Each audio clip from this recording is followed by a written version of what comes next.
Hello everyone, welcome back. I got in some offset iron sights today. Okay, so I found them on Amazon. When I bought them a couple days ago, they were $23 each. This morning they were 26. The name of the company is called Magorui. Okay, so I got 3 of them. Okay, I got an open one here. So the cool thing about this is, for the 23 or $26, you also get a front sight adjustment tool. Okay, so it's got 4 prongs on one side and 5 on the other side. So this by itself is worth probably like what, $5 to $10. So definitely a good deal. I've noticed that there's a few companies that are selling basically the same product on Amazon. So if it looks the same, right? If it looks, I'll show you guys what it looks like. If it looks the same, it probably is. Now the nice thing about these sights is they are also fiber optic. Okay. So front sight has a red fiber optic, all right, and the rear sight has a green fiber optic, okay, and it goes all the way through. Okay, so you can see how it goes. See if I can get behind the camera. Make it a little bit brighter. Okay, so basically there's a red dot. Get you out where you can focus, and then from there you flip over to the iron sights. Okay, so you can clearly see the green. The red in the front's a little bit harder to see. I mean, you can see it better when you're up close looking at it. I mean, to the camera, it's a little bit harder. So you're there, and then you flip over there. Okay. So you do have the fiber optic front and back. Now you gotta, obviously with the fiber optic, you need a light source. It's not going to work at night. It's not tritium. I did look to see if I could find tritium ones. I didn't see anything. Certainly not in this price range. Okay, I think I saw one with tritium, but they were like really expensive, and they were fixed offset sights. They weren't like the you couldn't fold them down. Okay, so let me fold this down. So one of the things I don't like about the offset iron sights, and the reason why I stopped using them about 8 years ago, is because even when you fold them down, they stick out a lot, right? So this is a major snag issue over here. Unlike unlike the typical, flip up sights that go on top, right? You see how these are low profile. I mean, these are the expensive ones. These are Magpul low profile ones. I mean, the 2 together when I bought them were like $200. Now they're cheaper, but these are expensive. But because they're low profile, I mean, it doesn't, I don't feel it as much. And the way it works is like when I anchor, I'll put my middle finger there, and then my thumb will go in the front over here, and then that's my anchoring point. Okay, so this all kind of works together. Okay, I don't love these being here, but it works. I mean, I mean, on many guns, I don't have flip-up sights at all. But I think a couple of days ago, it was rainy, foggy, misty, and I was having some serious issues shooting through magnified optics. Okay, so I was using this LPVO here, right? And what I found is, even at 30 yards, well, actually not even 30, even at 15 yards, right here, I was, through the rain, water droplets on the glass, fog building up on the glass, and then what I tried doing is I tried putting a little saliva on the lenses, like divers do. I was having a hard time looking through these 2 lenses to the target. Okay, so then I experimented with the flip-up sights here, and what I saw is when the glass was dirty here, right, I could roll this to the side, and at 15 yards over here, I had a beautiful picture. 30 yards, beautiful picture. Okay, 75 yards, I didn't have the benefit of magnification. I was shooting at a target, or trying to hit a target that was about, about 6 to 8 inches wide. In the daytime with a magnified optic, that's not a problem at all. Under, like, in rainy conditions, just looking through the iron sights, it was difficult, but I could definitely get bullets in that area. Okay, but at CQB distances, I found that these offset flip-up sights gave me a major advantage. Okay, Now, some people will use a like an offset red dot with their LPVO. The problem with the offset red dot is it doesn't solve this problem that you're going to have under certain weather conditions. Okay, so if I'm going to put a second sighting system on the gun, it has to solve the most amount of problems. Okay, so the LPVO works great for your regular everyday shooting.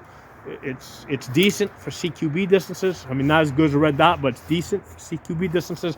Exceptional when you get to further out distances.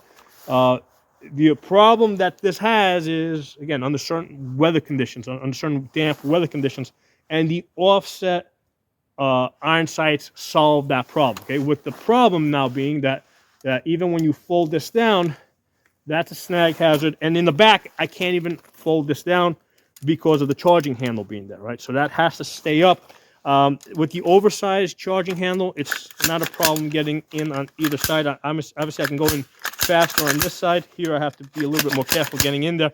But it's doable, okay? So this works.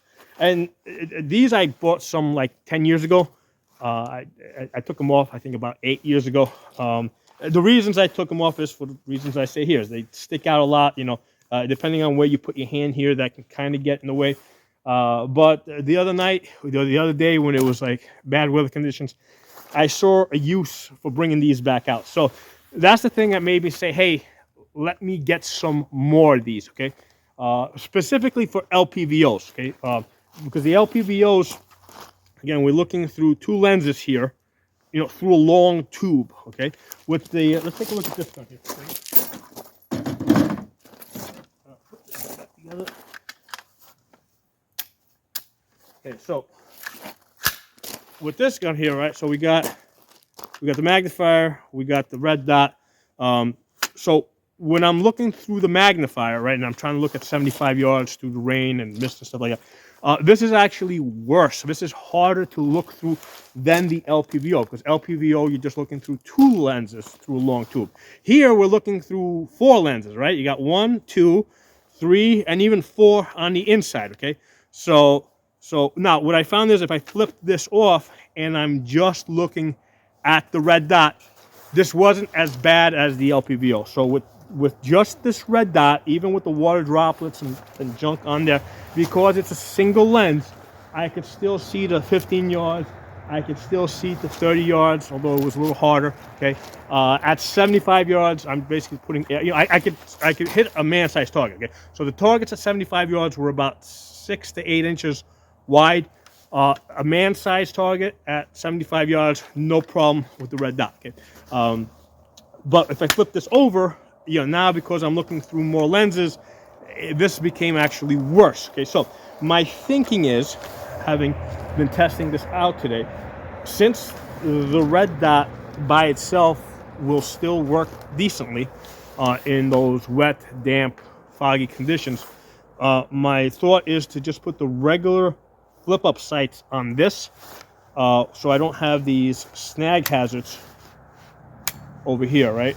That because even when you fold this down, this is a snag hazard. This is just going to be in the way. It's going to catch stuff here.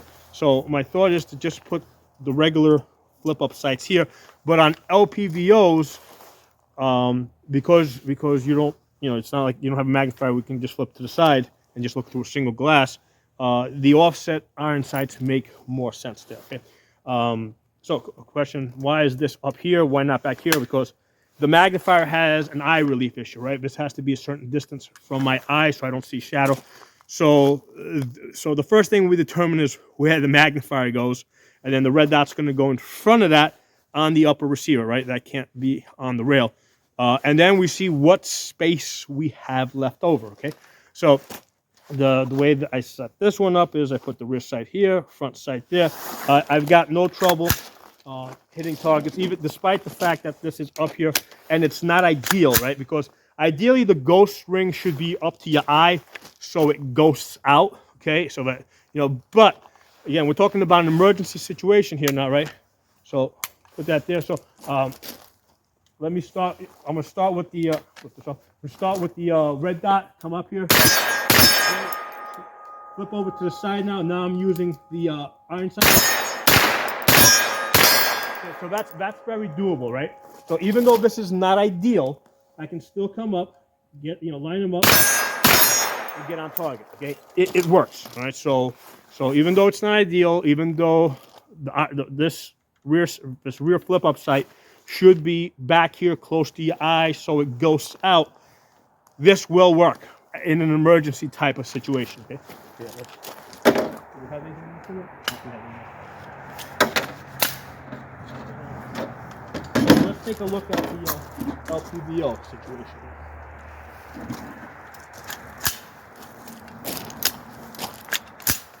Okay, so LPVO. So this rear sight stays up because I can't fold it down. So actually, let's start off with this. It's down. I go to use my LPVO. Okay. Shit, it's foggy. I can't see. I flip that up. Flip you up. Now, basically, I'm rotating to the side. Safety off. Okay, so it works. It's a good solution. So this is a good solution. LPVO. Rear sight back here. Well, again, there's eye relief issues, right? So you may, if you don't have space back here, right? If you don't have space back here for your rear flip up sight, just move it up there. I mean, it's gonna work. You guys saw me shooting before. It'll work. Okay.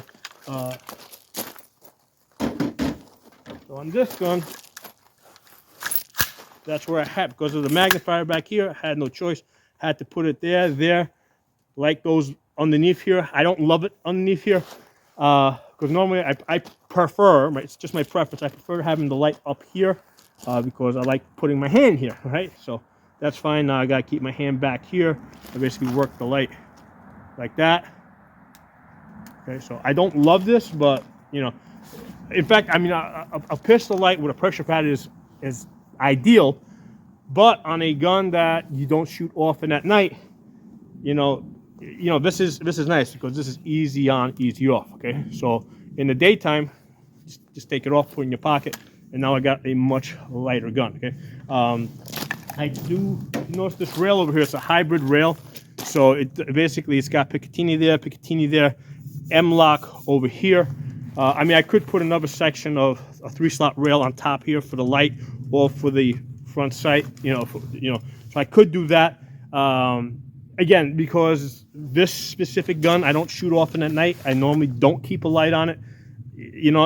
Putting it like this, putting it on this 3-slot rail there, it solves the problem, okay, at least temporarily.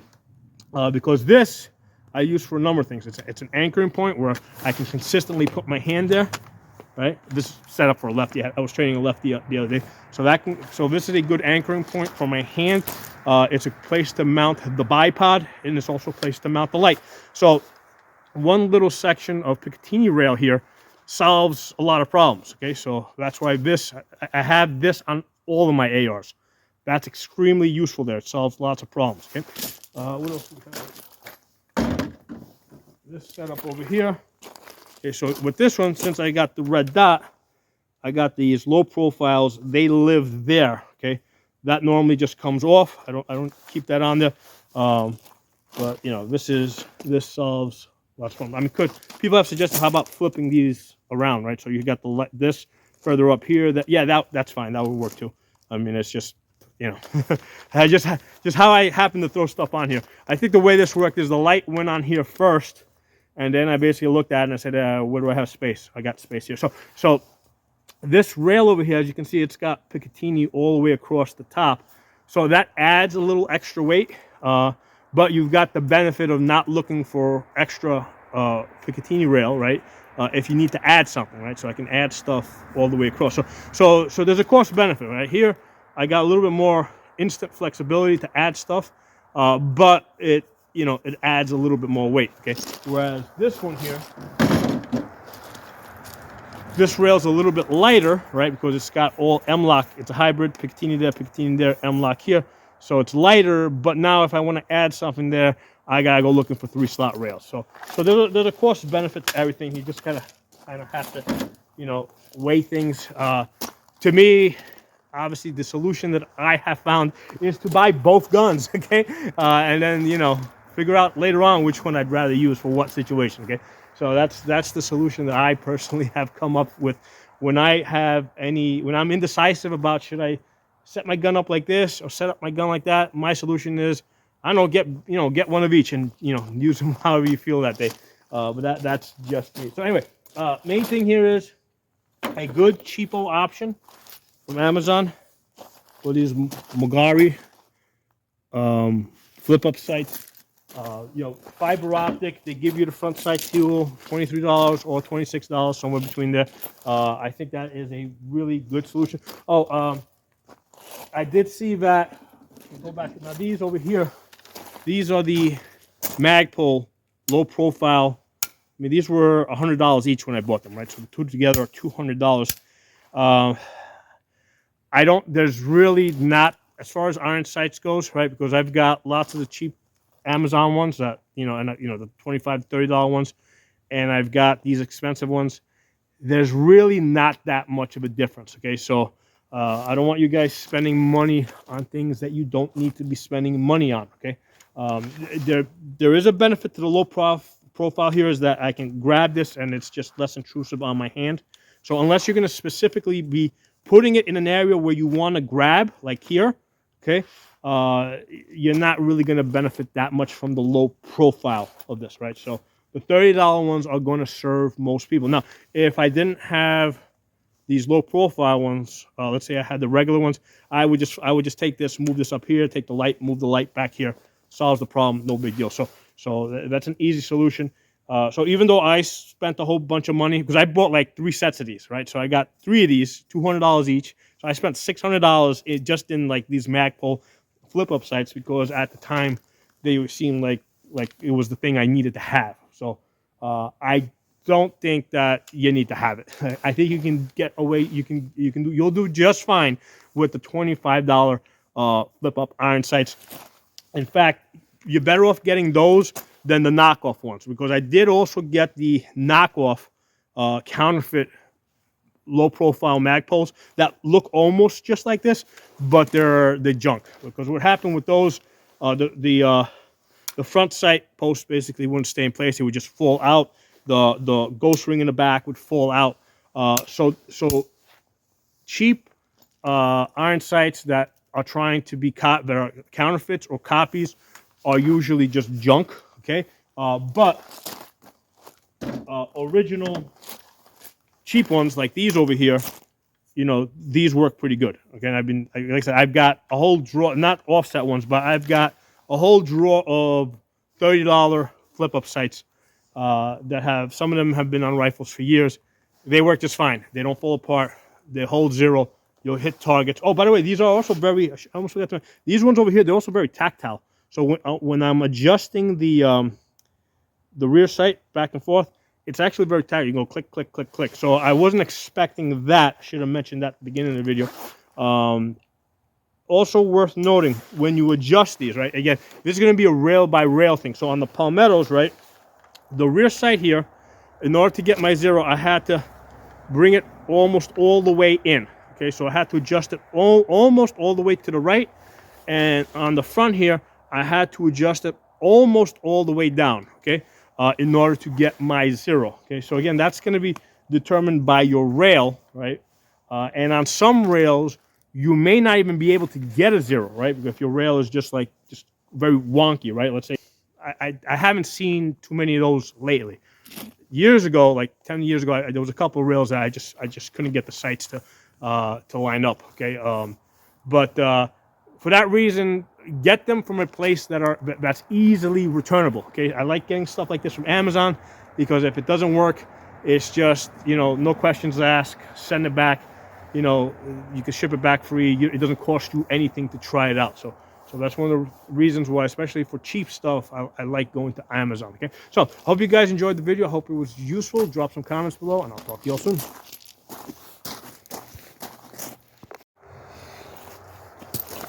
Hey everyone, I need to make one correction on the front sight, on the elevation adjustment. I said that you had to bottom it out.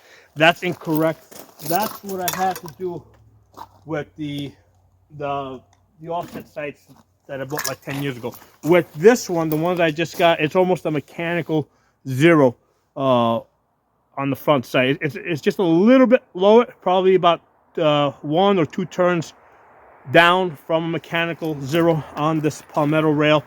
So that worked out pretty good. As far as the rear sight, yeah, that I had to push like almost all the way to the left. Okay, so yeah, that's all gonna be, you know, I mean, the rail is gonna decide where that goes. Okay, so yeah, I wanted to say that. Now the other thing I wanted to mention, if you look over here, this is on the old one. You see that? You see that white stuff over there? Okay, that's not snow. Okay, that's the windage adjustment. That's not snow. That is from me putting this down and this shit's scraping on the table here. Okay, so that's one of the problems that you're gonna run into with these offset sights. The windage adjustment in the back, it's really exposed. Okay, so now especially if it's raining, because these 9mm ARs, they don't have a dust cover, I like to put them on the table, ejection port down.